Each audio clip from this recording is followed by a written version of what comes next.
Fast and fearless, here's everything you need to know this rush hour of August 19, Monday. I'm Riza Diaz. We begin today's rush with an update that just crossed our wires this morning. Former Environment Secretary Gina Lopez has passed away after battling brain cancer. Lopez, who is a known environmental activist and philanthropist, died on Monday morning at 65. Now, prior to her days on or as head of DENR, Lopez led various civic works and cleanup campaigns, including rehabilitation efforts for the Pasig River and the La Mesa watershed. Lopez also initiated the shutdown of several mining operations, which were found to have violated environmental laws.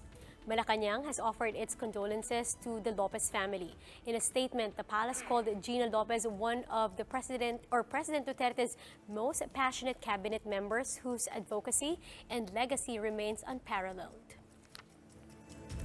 Authorities closed off two southbound lanes at the NLEX Balintawak earlier this morning. This is after a 58-ton coping beam for the ongoing construction of the Skyway Stage 3 fell as it was being attached to a column. There were no reported casualties, although it did cause a buildup along the Cloverleaf and Kamachile area. Project contractor EEI Corporation says they are investigating the incident.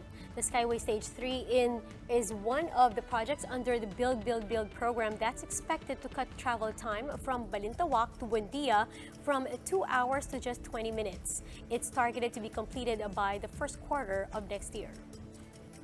Walang may gusto ng mga pangyayari na to at ginagawa namin ang lahat para mapabilis yung trabaho. Lahat ng safety precautions gagawin namin para hindi madagdagan yung mga damage na maaaring mangyari.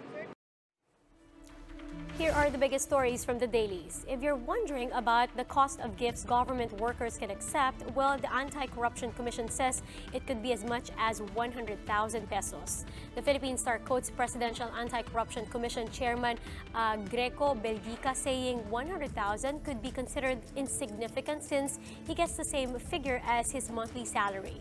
However, Belgica clarifies that it's still a case-to-case basis and could not be applied to government workers with a lower pay grade.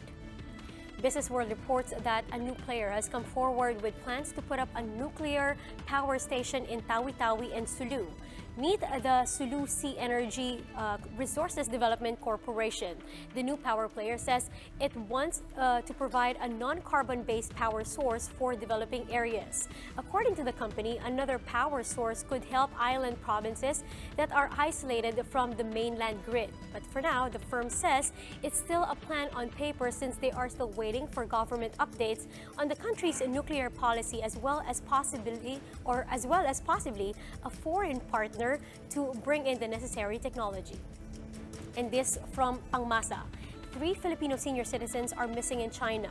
Reports say that the women, namely Pasita Varela de Guzman, Erlinda Varela Guse, and Josefina Varela Baisik, came to the Middle Kingdom for a stopover from the U.S., but their ride home was postponed due to a storm. Their rescheduled flight arrived in the Philippines, but the 3 ladies were nowhere to be found. Let's fast break now to Sports Rush. A Grand Slam victory is once again possible for the San Miguel Beermen following their victory at the 2019 PBA Commissioner's Cup on Friday. Here's the story. It seems fighting back is the theme of the San Miguel Beermen in this year's PBA Commissioner's Cup. They fought back from being the 7th seed to upset the Northport Abatang pair in the quarterfinals. They fought back from a 29-point deficit against the Rain or Shine Alaska Painters in Game 2 of the semifinals. They fought back from a 16-point hole against the TNT Katropa in the pivotal Game 5 of the finals. And last Friday night, they fought back tears of joy after winning the PBA Commissioner's Cup title with a final score of 102-90. The winningest team in the PBA clinched its 27th overall title. To be exact, 8 out of 9 in the finals. But still, hindi ako mayabang, ganyan, dahil, I think 9 finals in 14 conference. Imagine, our journey to the finals of championship is really like a roller coaster.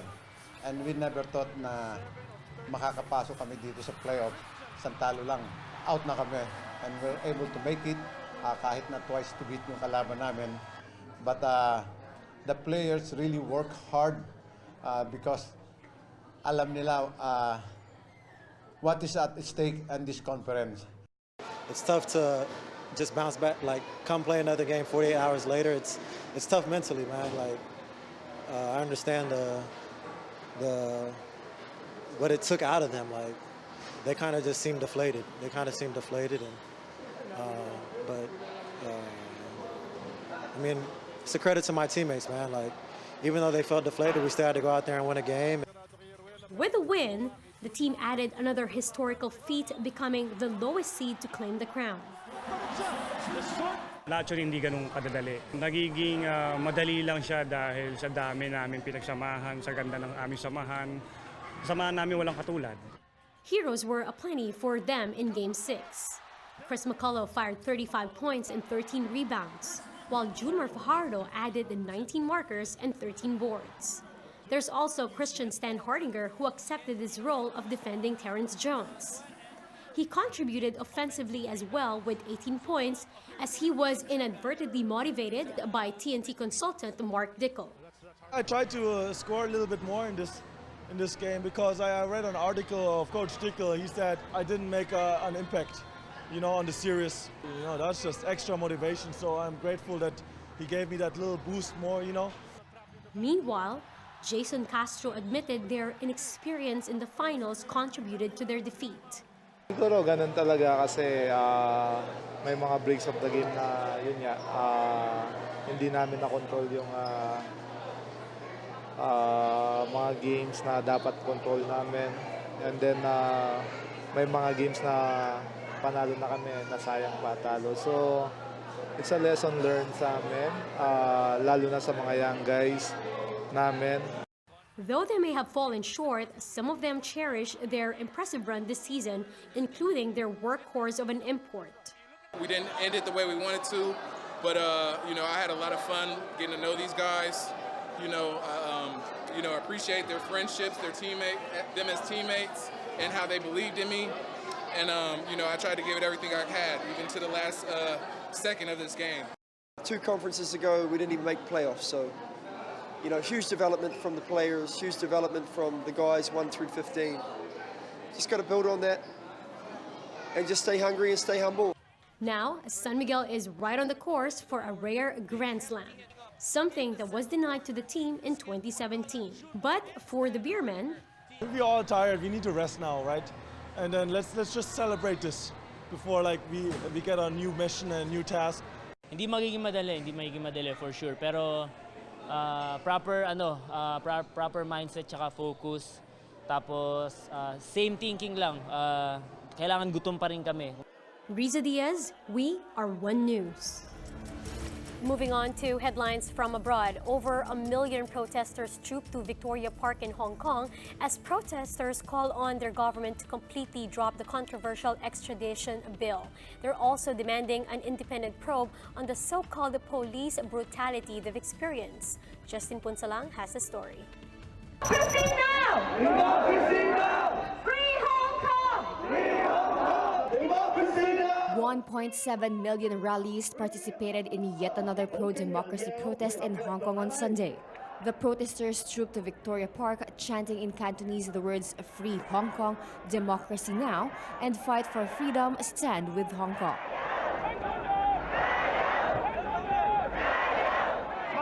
Despite having no permit, some protesters decided to go beyond the park to give way for residents wanting to join the demonstration. Some marched from Causeway Bay to central Hong Kong, prompting authorities to close several roads for the protests. Bad weather also did not stop the protesters. This time, they carried white banners bearing the demands they have for the government.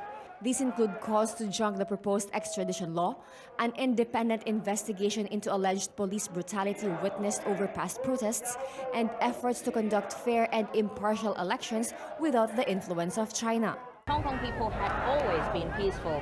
It was the government's ignorance and their arrogance that make a lot of young protesters feel that they have no other ways to protest except to do more radical actions. However, we see that as they have always been beaten and being the victim of excessive violence of the police. After several clashes between riot police and protesters in the past weeks, the march on Sunday has been relatively peaceful. But according to some of the organizers, this doesn't mean they are stopping anytime soon. Well, I think everyone's exhausted, even the police exhausted, to be honest. Well, to be honest, everyone's exhausted. But then, if you look at Hong Kong people, we are very tough. Although we feel tired, we still keep on fighting. Meanwhile, some foreign nationals also expressed support to the protesters. I see what's happening here, and I want to stand with the Hong Kong people to say that they can't lose what they have already. They need their independence, they need their own civil rights. Just trying to show the Hong Kong people that people in Australia hear what they're saying, believe what they're saying, and are here trying to support them the best way we can. Last Sunday's protest at Victoria Park caps the 11th straight week of demonstrations in Hong Kong. So far, protesters have shown no sign of letting up. What's noticeable, though, is that clashes seem to have taken a backseat as protesters still await action from their government on their demands. For News 5, Justine Punsalang, we are One News. Back to our local headlines. Duterte Youth Party List seat in Congress remains empty due to the cancellation of former Youth Commission Chairman Ronald Cardema's nomination. And now Cardema returns with a flurry of accusations against Comelec Commissioner Rowena Guanzon. Marian Enriquez will tell us more. 3 months after the midterm elections, former National Youth Chairman Ronald Cardema finally broke his silence about the issues faced by Duterte Youth Party List. Kaya sabi ko sa sarili ko, magsasalita na ako, pinapatay na talaga kami. Mamamatayan na ako ng anak, tsaka ng tatay eh. Tapos ang nakalabas sa media, kami yung masama. Kami yung tinetreaten daw yung pamilya niya. Diyos ko. In a press conference in Quezon City, Cardema denied that he sent death threats to Comelec Commissioner Rowena Guanzon. He added that he already has his hands full with his wife, father, and siblings hospitalized due to the possibility that he may be put behind bars for material misrepresentation. Dumudulas-dulas na, nagdudugo yung asawa ko. Kaya napipilitan na ako magsalita eh. Hindi naman talaga ako magsasalita. Kaya lang, yun, pakiintindi na lang. Tapos ang lalabas sa media, kami yung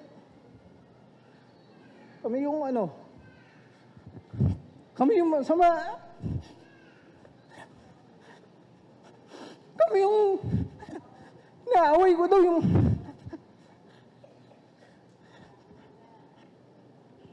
sorry.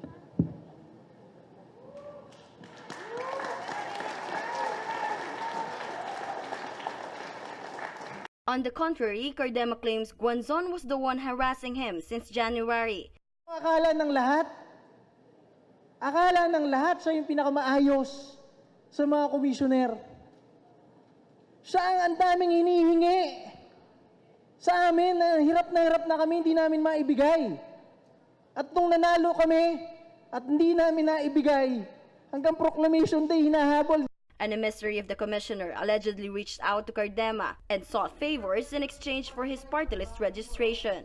This included appointing one lawyer as a regional trial court judge in Iloilo and another as a regional director of the DPWH. That's on top of promoting an assistant district engineer and another person as the regional director in Negros. Siyempre, ano sabi ko? Yes po, hingin ko po profile, complete CV nila ma'am, letter, applying ma'am, ilakad ko agad ma'am. Ano sasabihin ko? Tatanggihan ko ba si Guanzon? Hinuhutot na kami. Iisipin ko, sinong taga Iloilo, sinong taga Negros? Alam nyo na. Cardema also insisted that Guanzon asked for a 2 million peso bribe. Ngayon, alam nyo na kung bakit kami ay hinohold pa rin. May atraso kami dun sa commissioner na yon. Hindi namin naibigay ang kanyang mga hinihingi. Kung titingnan mo, Hindi tama yun. Illegal yun. Cardema believes that Guanzon is singling him out since he claims that over 4,000 Sangguniang Kabataan officials are overage and there are other party lists with substitution cases. He also says his group is not just representing the youth but professionals as well. Kung alam nilang mali yun, kung alam nilang pang youth lang yun, bakit for 7 months ang nominees namin 28, 40, 41, 43, and 46? To better his chances, Cardema sought the help of President Duterte and the Supreme Court in his case against Guanzon. Maawa naman kayo sa amin, mahal na Pangulo. Maawa kayo sa amin, COMELEC. Maawa kayo sa amin, mga justices ng Supreme Court. Alam namin na hindi ganito ang kalakaran ng hustisya sa gobyernong ipinagtatanggol namin araw-araw. Hindi po kami pinapaupo dahil hindi namin maibigay ang mga hinihingi na under the table. But it looks like he won't be getting any assistance from Malacanang. As presidential spokesperson Sal Panelo said, the president doesn't meddle with such issues. In a radio interview, Panelo explained that even Duterte supporters won't get special treatment, especially if they did something bad. Meanwhile, Guanzon denied Cardema's accusations in a series of tweets. She asserted that she will not inhibit from the case and humorously added a meme about free-tasting rat poison. Guanzon added that she approved the registration of Duterte youth, but no judge related to her was ever appointed. The commissioner also advised Cardema to just study his case and get a good lawyer. For News 5, Marian Enriquez, we are One News. Around 2,000 runners participated in the first ever MMDA Sesame Street Fun Run in Pasay City to mark the beloved TV show's 50th anniversary. MMDA Chairman Danilo Lim led the activity on Saturday, which included games and obstacle courses for children to learn public safety, disaster preparedness, and waste management. Lim said that with a 3-year agreement with Sesame Street, the agency will hold different activities around the metro. Parang movable na structure kung saan itong structure na ito will go around the different local government units, and then yung mga kabataan from the different schools can go there, go through the obstacle courses para matuto sila. Hindi puro fun run. Yung sinasabi kong structure, kasya sa isang basketball court, may mga stages yun. Kunyari, stage 1, traffic rules and regulations.